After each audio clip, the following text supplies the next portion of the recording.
Welcome to the next lecture on theories of exchange rates. Last lecture में हमने trade और इलास्टिसिटीज approach देखी थी और उसके साथ देखा था हमने परचेजिंग पावर पैरिटी थ्योरी का absolute form. Purchasing power parity theory का एब्सोल्यूट फॉर्म कहता है कि equilibrium exchange rate between two countries जो होते हैं वो उन दो कंट्रीज में प्रिवेलिंग प्राइस लेवल्स के रेशियो के बराबर होते हैं। जैसा हम इस एक्सप्रेशन से देख सकते हैं, S A B is equals to P A upon P B, यानी जो स्पॉट एक्सचेंज रेट है between countries A and B, it is equal to the ratio of price level in country A upon price level in country B. उसके बाद हमने इसकी कुछ defects की बात करी थी। परचेजिंग पावर पैरिटी थ्योरी की एक और फॉर्म होती है रिलेटिव फॉर्म जिसे कहते हैं। एब्सोल्यूट फॉर्म में जो डिफेक्ट्स थे रिलेटिव फॉर्म ऑफ पीपीपी उनसे बहुत हद तक फ्री रहती है, यानी इसमें डिफेक्ट्स कम होते हैं। रिलेटिव फॉर्म ऑफ पीपीपी कहती है दो कंट्रीज़ के बीच के एक्सचेंज रेट का जो चेंज होता है वो प्रोपोर्शनल होता है उन कंट्रीज़ के प्राइस लेवल के रिलेटिव चेंज के। अब एब्सोल्यूट फॉर्म में हमने देखा था कि absolute form of PPP market imperfections को जैसे कि टैरिफ्स, कोटास, ट्रांसपोर्टेशन कॉस्ट, जो भी ट्रांजैक्शन कॉस्ट होती हैं उनको कंसिडर नहीं करती है, जिस वजह से एब्सोल्यूट फॉर्म ऑफ पीपीटी के कुछ इनहेरेंट प्रॉब्लम्स थे या लिमिटेशंस थे। Relative form of PPP market imperfection को कंसिडर करती है और ये फैक्ट भी एक्सेप्ट करती है कि मार्केट इम्परफेक्शंस की वजह से जो सिमिलर गुड्स के प्राइसेस हैं दो कंट्रीज़ में या डिफरेंट कंट्रीज़ में वो सेम नहीं होंगे अगर किसी एक कॉमन करेंसी में मेजर किए जाए। However relative form of PPP ये असर्ट करती है डिफरेंट कंट्रीज़ में जो प्रोडक्ट्स के प्राइसेस का रेट ऑफ चेंज होता है विद टाइम, अगर वो किसी एक कॉमन करेंसी में मेजर किया जाए तो वो सिमिलर होगा as long as trade barriers, transportation costs unchanged रहे, यानी ट्रांजैक्शन कॉस्ट में चेंज नहीं होता है। रिलेटिव फॉर्म ऑफ पीपीपी इस फैक्ट को एक्सेप्ट करती है कि ट्रांजैक्शन कॉस्ट होते हैं, मार्केट में इम्परफेक्शंस होते हैं जिसकी वजह से जो प्राइसेस होते हैं सिमिलर प्रोडक्ट्स के वो अगर एक कॉमन करेंसी में मेजर किए जाएँ वो दो कंट्रीज़ के बीच में सेम नहीं होंगे। बट जो चेंजेस होते हैं या फिर जो रेट ऑफ चेंज होता है डिफरेंट कंट्रीज़ में प्राइस लेवल्स का या फिर सिमिलर प्रोडक्ट के प्राइस का, अगर वो किसी एक कॉमन करेंसी में मेजर किया जाए तो वो लगभग सिमिलर होगा as long as transaction cost या इम्परफेक्शन से ट्रेड बैरियर्स जो हैं वो कांस्टेंट रहें या उनमें चेंज ना आए। Relative form of PPP inflation and exchange rate इन दो चीज़ों के बीच में रिलेशनशिप एस्टैब्लिश करती है। अब हम रिलेटिव फॉर्म ऑफ पीपीपी का एक एक्सप्रेशन डेराइव करेंगे। उसके लिए हम कुछ असम्पशंस लेते हैं। सपोज एक साल का पीरियड है या जो पीरियड अंडर कंसिडरेशन है उसकी ड्यूरेशन एक साल है और PA0 प्राइस लेवल है in country A at time T is equals to 0 or at the beginning of the year. Similarly, PB0 है price level in country B at the beginning of the year and SAB0 is the spot exchange rate between the two countries A and B in the form of currency of country A upon or per unit currency of country B at the beginning of the year. ऐसे ही PA1 है price level in country A at the end of the year, PB1 is price level in country B at the end of the year and SAB1 is the spot exchange rate between country A and B at the end of the year.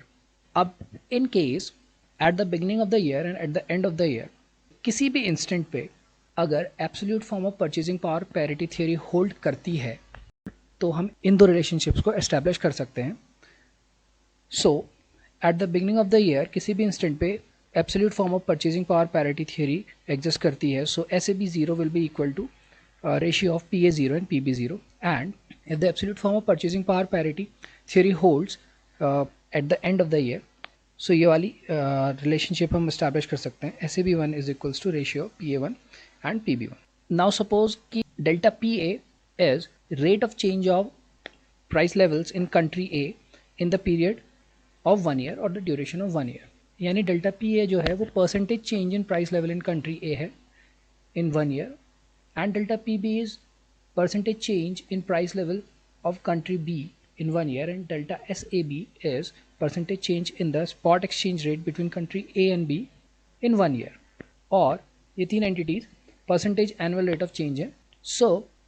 यहाँ से हम इस second equation का use करते हुए आगे को solve करेंगे।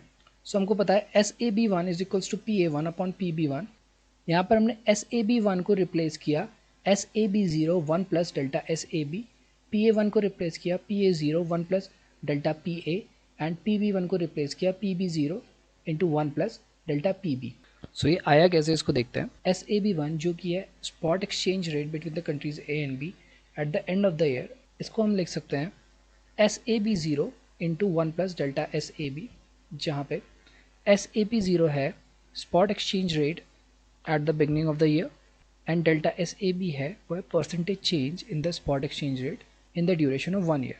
सो यहाँ पर हमने क्या किया, जो स्पॉट एक्सचेंज रेट ईयर के स्टार्टिंग में था उसमें हमने परसेंटेज चेंज को ऐड कर दिया, तो हमारा क्या आ गया, spot exchange rate at the end of the year. ऐसे ही हमने price level at the beginning of the year में percentage change in price level को ऐड किया, तो हमारा क्या आ गया, price level at the end of the year. Next इस इक्वेशन को हम सिंप्लीफाई करके देखते हैं, तो इक्वेशन की फॉर्म कुछ ऐसी आ जाएगी। अब यहाँ पे जो P A zero upon P B zero है, यानी ratio of price levels in the two countries at the beginning of the year, इसको हम लिख सकते हैं एस ए बी ज़ीरो की तरह, यानी spot exchange rate between the two countries at the beginning of the year. So P A zero upon P B zero की जगह हमने एस ए बी ज़ीरो को रिप्लेस कर दिया। ये हमारा आता है इस वाले इक्वेशन से। सो इक्वेशन की कुछ ऐसी फॉर्म आ गई। अब इसको हम फिर से सिंप्लीफाई करते हैं। एस ए बी ज़ीरो दोनों साइड से कैंसिल आउट हो जाएगा, तो इक्वेशन की फॉर्म कुछ ऐसी आएगी।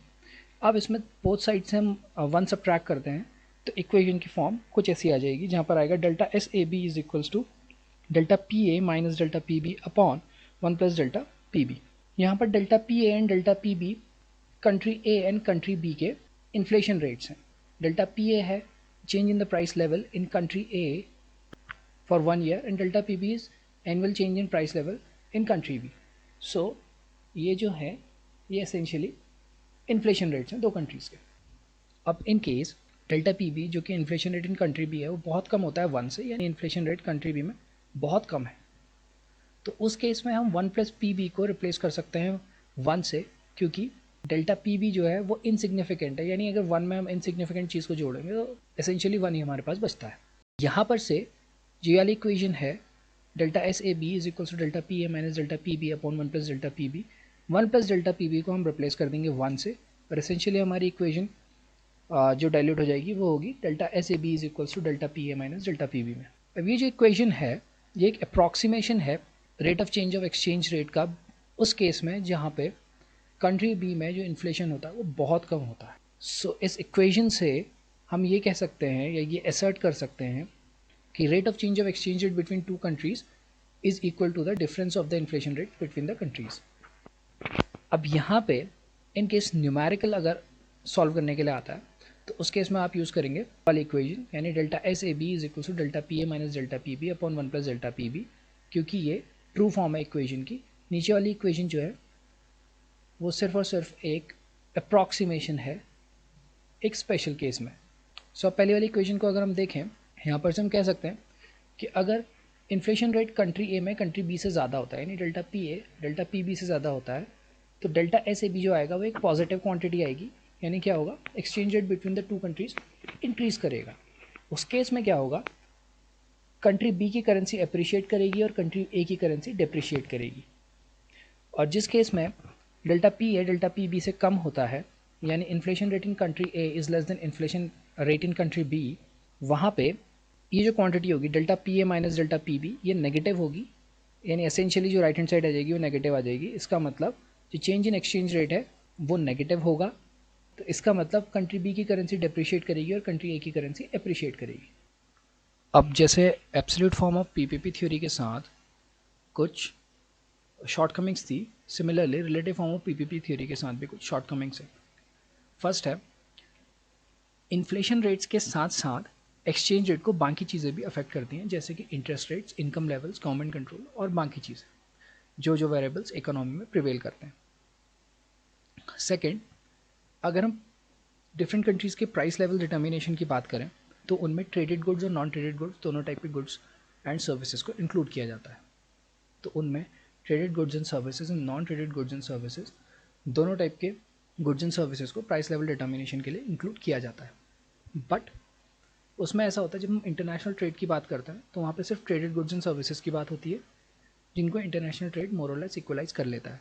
But non traded goods and services जो होते हैं वो इक्वलाइज नहीं हो पाते, क्योंकि वो इंटरनेशनल ट्रेड नहीं किए जाते। और जो डेवलप कंट्रीज़ होते हैं उनमें non traded goods and services to traded goods and services का रेशियो जो होता है इन प्राइस इंडेक्स और डिटर्मिनेशन ऑफ प्राइस लेवल्स वो ज़्यादा होता है as compare to developing nation. Essentially इसका मतलब होता है कि डेवलप्ड कंट्रीज़ में जो non traded goods and services हैं उनके जो प्राइसेस होते हैं या चार्जेस होते हैं वो सिग्निफिकेंटली ज़्यादा होते हैं डेवलप्ड कंट्रीज़ के कंपैरिजन में। फॉर एग्जांपल, अगर कोई हेयर ड्रेसर है तो उसके जो चार्जेस होंगे वो कंपैरेटिवली यूएस में ज़्यादा होंगे इन कंपैरिजन टू इंडिया। और ये जो डिफरेंस होता है non traded goods and services के प्राइसेस का, ये विद डिफरेंस इन डेवलपमेंट बढ़ता जाता है। यानी एक अगर अंडर डेवलप्ड नेशन होगा और एक डेवलप्ड नेशन होगा तो उसमें जो डिफरेंस होगा non traded goods and services के प्राइसेस का वो और ज़्यादा होगा in comparison to the difference between a developing nation and a developed nation.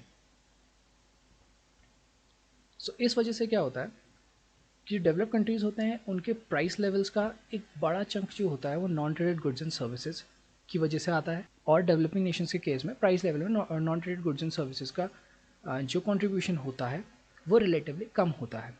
इस वजह से क्या होता है, पीपीपी थ्योरी डेवलप्ड नेशंस के एक्सचेंज रेट्स को अंडर वैल्यू करती है और डेवलपिंग नेशन के एक्सचेंज रेट्स को ओवर वैल्यू करती है in comparison to developed nations. So ये तो जो ये relative form of PPP theory की शॉर्ट कमिंग्स है। बट फिर भी एम्पेरिकल एविडेंस से ये देखा गया है कि relative form of PPP theory कुछ हद तक इक्विलिब्रियम एक्सचेंज रेट्स के अच्छे अप्रॉक्सीमेशन देती है और लॉन्ग रन में ये अच्छा होल्ड करती है as compare to shorter time periods.